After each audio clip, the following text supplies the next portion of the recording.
देश के प्रधानमंत्री नरेंद्र मोदी ने विकास को लेकर कई योजनाओं की शुरुआत की, लेकिन अभी हाल के दिनों में अगर गुमला के परिप्रेक्ष्य में बात करें तो पीएम जनमन योजना के तहत जिन सड़कों का निर्माण हो रहा है वो निश्चित रूप से ग्रामीणों को काफी सुविधा पहुंचा रही है। अभी हाल के दिनों में अगर हम बात करें तो गुमला के ऐतिहासिक स्थल बाबा टांगीनाथ धाम की जो सड़क थी, जो काफी जर्जर हुआ करती थी, उस सड़क का निर्माण पीएम जनमन योजना के तहत किया गया है। इस सड़क का निर्माण की मांग लंबे समय से लोग कर रहे थे, क्योंकि ये न केवल गुमला का एक ऐतिहासिक स्थल और धार्मिक स्थल है, बल्कि ये एक ऐसा स्थल है जहाँ पर झारखंड के विभिन्न इलाकों के साथ ही साथ देश के विभिन्न इलाकों से लोग यहाँ आते हैं और भगवान शिव की जो त्रिशूल है वहाँ पर उसकी पूजा करते हैं। ऐसे में इन धार्मिक स्थलों की कनेक्टिविटी को बेहतर करने के लिए प्रधानमंत्री जनमन योजना के तहत जिन सड़कों का निर्माण करवाया जा रहा है वो निश्चित रूप से इलाके के लोगों के लिए काफ़ी वरदान साबित हो रहा है।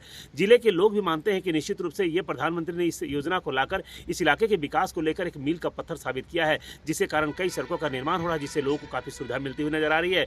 वहीं हम प्रशासनिक पदाधिकारियों की बात करें तो प्रशासनिक पदाधिकारियों ने भी कहा कि सीमित संसाधन के कारण कई सड़कों का निर्माण वो नहीं कर पाते थे, लेकिन पीएम जनमन योजना के तहत जिस तरह से सड़कों को सिलेक्ट करके भेजा गया और भारत सरकार ने उसको स्वीकृति प्रदान करते हुए उसके लिए राशि विमुक्त किया है, उसके बाद कई सड़कों का निर्माण हो रहा है। तो ऐसे में स्पष्ट कहा जा सकता है कि पीएम जनमन योजना के माध्यम से प्रधानमंत्री ने ट्राइबल इलाकों के उन जर्जर सड़कों के निर्माण को लेकर पहल शुरू की है जो सड़कें लंबे समय से नहीं बन पा रही थी, और इन सड़कों के निर्माण होने से उस इलाके की तस्वीर बदलती नजर आ रही है। तो ऐसे में स्पष्ट कहा जा सकता है कि देश के प्रधानमंत्री न केवल विकास का दावा करते हैं बल्कि विकास की समस्याओं को लेकर कितना गंभीर है, आप इसका अंदाजा लगा सकते हैं कि कहां दिल्ली और कहां गुमला। लेकिन प्रधानमंत्री को पता है कि गुमला जैसे आदिवासी बहुल इलाके में कई ऐसी सड़कें हैं जिसका विकास अब तक नहीं हो पाया है, तो उन सड़कों के विकास को लेकर इस तरह से राशि विमुक्त करके और जो काम करवाया जा रहा है उसका स्पष्ट उदाहरण आप देख सकते हैं। लोगों के चेहरे पर खुशी देख सकते हैं। लोगों का जिस तरह से आपने बयान सुना, लोगों ने स्पष्ट कहा कि इन सड़कों के निर्माण हो जाने के बाद उन्हें न केवल खुशी मिल रही है बल्कि उन्हें यह लग रहा है कि उनके इलाके का जो पर्यटन स्थल जो लंबे समय से वीरान पड़ा था,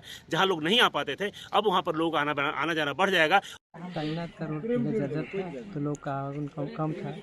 अभी रोड बनने के बाद अभी आदमी लोग आ जा रहे हैं। अभी तो 25 दिसंबर है, नया साल तक लोग यहाँ से आते जाते हैं और बाकी दिन में आपको परेशानी होता है, इसलिए रोज दिन आदमी आ रहे हैं और यहाँ का सेल भी बढ़ा है और सबको सुविधा भी मिला है। नहीं, हाँ, ये तो है पुरातात्विक स्थल है, पर्यटक स्थल है और धार्मिक स्थल भी है, इसलिए सदा सब दिन आदमी लोग आते रहते हैं। आपका नाम? मेरा नाम सुबोध नायक है। तो आवागमन बहुत कम होता था और अभी नया साल को लेकर के पिकनिक के लिए भी और यात्री लोग आ रहे हैं और श्रद्धालुगण को पूरा सुविधा हो रहा है, जिससे आवागमन में वृद्धि हुआ है और दुकानदारी भी ठीक है और दुकान भी बढ़ा है और आने जाने में सभी को सहूलियत हो रहा है। पहले बहुत दिक्कत होता था, नदी पार करके आना पड़ता था, अब गाड़ी बराबर अच्छा खासा आ जाता है, जिससे कि लोकल आदमी को बढ़िया जीने खाने का एक रास्ता बना है और रोड बनने से अभी आवागमन में वृद्धि हुई है। आपका नाम? मैं सुनील राम सन्यासी, टांगीनाथ मजगांव से। सुंदर करवा। और इस रोड बनने से आपको क्या क्या फ़ायदा हो रहा है इस गाँव में? रोड बनने से हम लोग को देखिए बहुत ही फ़ायदा हुआ। पहले तो रोड नहीं था, इसलिए बस भी नहीं आ रही थी, अभी तो बस चल रहा है, इसलिए हम लोग पब्लिक को बहुत सुविधा मिल रहा है। और रोड बनने से हम लोग का जितना भी टांगीनाथ धाम में पूजा करने के लिए आते हैं, हम लोग खुशी से अभी आ रहे हैं, फिर हम लोग को बहुत खुशी लग रहा है।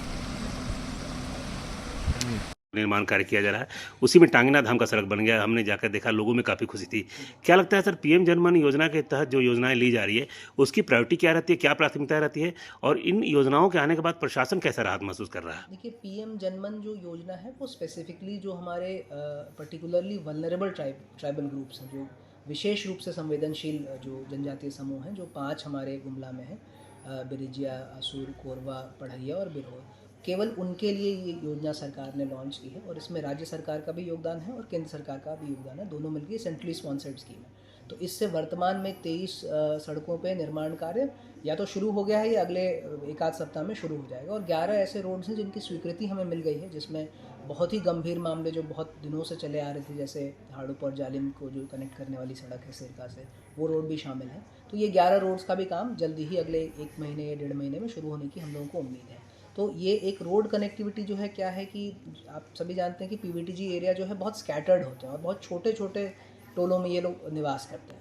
तो क्या होता है कि बहुत सारी स्कीम्स इन तक इसलिए भी नहीं पहुंच पाते हैं क्योंकि सिर्फ 15 लोग या सिर्फ 20 लोग तक वो स्कीम पहुंचाने के लिए बहुत ज़्यादा हम लोगों को मेहनत करनी पड़ती है।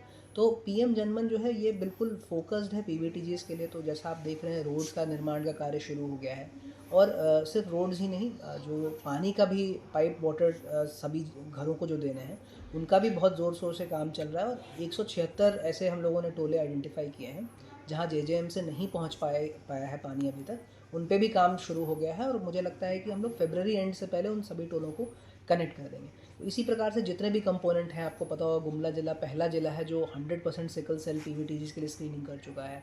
आयुष्मान भारत के तहत लगभग